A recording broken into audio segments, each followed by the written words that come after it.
Prince মুভিটা কেন দেখবো সেটা হচ্ছে আমি ট্রেলার দেখছি, বাট ওরকম আমার কাছে মনে হচ্ছে যে রাক্ষসটা আগে দেখি দেন প্রিন্স দেখি। আমি অ্যাভেলেবেল টিকিট পাইনি, দ্যাটস আমি প্রিন্স দেখতে পারিনি আজকে। ব্যাড রিভিউগুলো আমি দেখছি যে কি মানে ভিএফএক্সটা একটু খারাপ হয়েছে, সবাই যা যা বলছে, কিন্তু তারপরেও যে মানে শাকিব খান যে বাংলা সিনেমা নিয়ে এত আগায় যাচ্ছে, এর জন্যই আমরা শাকিব খানের সাথে আছি যে দেখবই। এর পিছনে হচ্ছে শাকিব খানের অবদান সবচেয়ে বেশি। তো এই কারণে হচ্ছে ভালো করুক আর খারাপ, আমাদের উচিত যে মানে আমাদেরকে অ্যাটলিস্ট অ্যাপ্রিসিয়েট করা। নেক্সট টাইম ইনশাল্লাহ আরো ভালো স্টোরি অ্যাকচুয়ালি আমি একটু বলবো যে আমরা কেন অ্যাপ্রিসিয়েট হই, আমাদের হচ্ছে আগে যে মুভির পরিবেশটা, এখন আমাদের মতন মানুষরা এইসব সিনেপ্লেক্সে, স্টার সিনেপ্লেক্সে, বসুন্ধরা সিটি যে একটা ভালো ভালো যে সিনেমা হলগুলো করছে, এইটার কারণেই হচ্ছে আমাদের বাসা থেকে বের হয়ে আসা সিনেমা দেখা।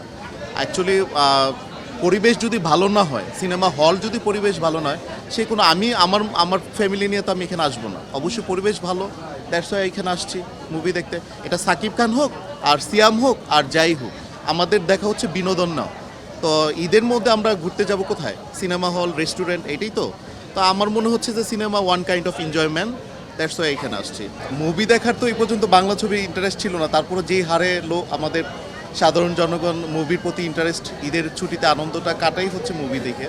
তো আমি আজকে দেখতে আসছি আমরা কি যেন মুভি, সরি রাক্ষস, সেম, হ্যাঁ। সিয়ামের রাক্ষস। আর নেক্সট দিন দেখবো সাকিব খানের প্রিন্স, তারপরে দেখবো দম, এভাবে সিরিয়াল অনুযায়ী যাব।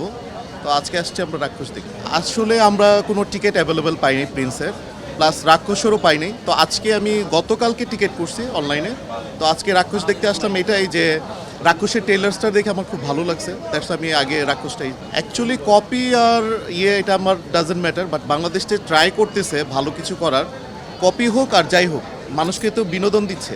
তো এটা আমার কাছে মনে হয় না কিছু। আর ইন্ডিয়ান বলেন, হলিউড বলেন, সবাই তো অ্যাজ ইট ইজ কপির মধ্যেই আসে।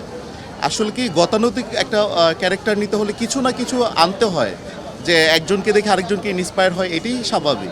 আসলে না দেখলে তো বোঝা যাবে না, এখন কত মানুষই তো, কত দর্শকই তো সবার সব কিছু ভালো লাগবে না, এটা স্বাভাবিক। অ্যাকচুয়ালি আমি ইন্ডিয়াকে খুব প্রেফার করব না, আমাদের বাংলাদেশের মেয়েরা অনেক ভালো ভালো আছে। এখান থেকে যদি কাউকে পিক করা যায়, আমার মনে হয় সেটা ইন্ডিয়া থেকেও ভালো বেটার কিছু করবে।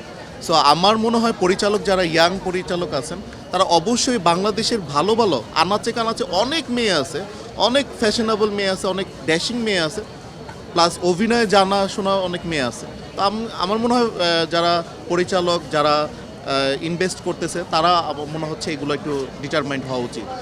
সবচেয়ে যে আমাদের নিউ লুক আনতে হবে, ইন্ডিয়া থেকে আনতে হবে তা না, বাংলাদেশে অনেক গুণী শিল্পী আছে, তাদেরকে যাচাই করুক, আমার মনে হয় বেটার কিছু করবে।